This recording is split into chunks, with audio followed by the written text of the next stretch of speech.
you guys, it's Nadir here from Easy Light Sources, and I'm here with my friend Kofi. He just took his daughter to a wonderful tea party, and I wanted to ask him some questions about being a black father in New York City. That's his lovely wife back there, and that's legendary Khalifa. But all right, here we go. New York State. New York State. Peace, Kofi Lion. Peace. How are you today? Pretty good, no complaints. All right. So you just returned from a tea party with your daughter, yes? I sure did. And High tea. high tea. And it was a bunch of little girls there. It was little girls. It was only little girls. About, I'd say, 15 little girls between the ages of 7 and 12, and their moms. It was one other father and me.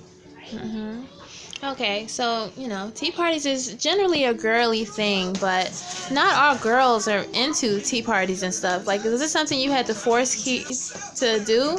Well, my daughter is girly. She's quite girly. She likes pink. She likes flowers. She likes putting on cat ears. She, everything she draws is a girl. Like, whenever there's a gender affixed to something, it's automatically a girl. So this sort of thing is not something I would have to force my daughter into. When she heard about the tea party, she was all ears. She was ready to go, and she doesn't get to do things that are super girly like that so often, and she would love to. So it was totally up her alley. Hey Kofi, so your daughter, she's super girly, and since you let her go to the tea party, like, it brought a smile to my face for a lot of reasons, because I feel like it's really important to give your child the experience to fully indulge what they are interested in, like to go fully 100% into, the activities. With caveats, of course. You can't let your child do everything they want to do.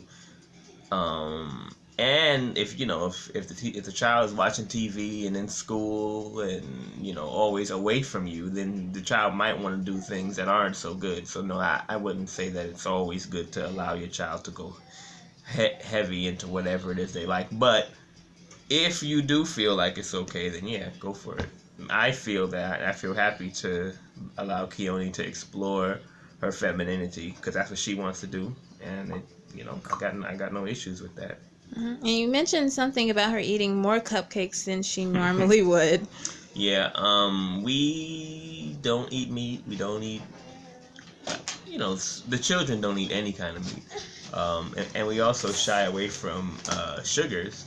But today, I was just doing my own thing and letting her make her own choices. So she was eating more cupcakes than she would. She ate cheese, which we don't let her eat so much of. But I wasn't saying anything. And every time she grabbed one, she would look at me, and I would look away, just to make her make her own decisions. Right, because it's not always about fussing at your child, right? Yeah. Right. You don't want to be that parent. I think that's what they call a helicopter parent. Well, I'm definitely a helicopter parent. I'm definitely that. But that's another thing. So if you're a helicopter parent like me, then I think maybe it's good to allow your children to indulge from time to time, just so when they get out of your clutches, they don't, go crazy in indulging.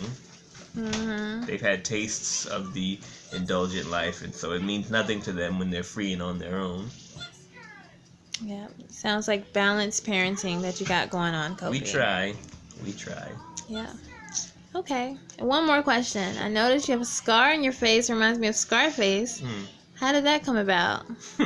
Well, when I was 4, my sister and mom and I lived in Seattle on the 2nd or 3rd floor of an apartment, and to get up and down we didn't have an elevator in that building, and to get up and down you had to go up and down the steps in a circle to the bottom.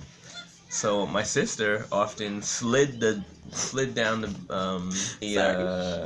banister, and she was older than me, a good 4 or 5 years older than me, so she would slide down and do her thing. I thought to try it, and I think I did it from time to time just fine, but one time it didn't work. I slid down and I fell into the in between the steps, and on my way down I hit my forehead on one of the corner of the steps, and then I fell the rest of the way.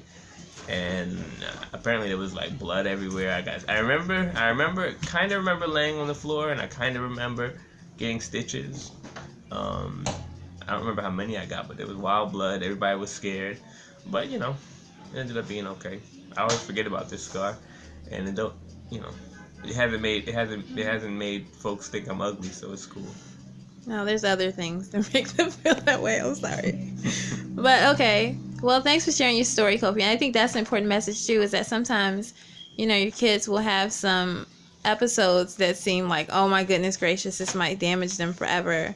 But at the end of the day, years from now, it really won't matter. Mm-hmm. Let's not stress about the parenting Right. too much. Let's not. All right. Well, thanks for talking with us, Kofi. You're welcome. Peace.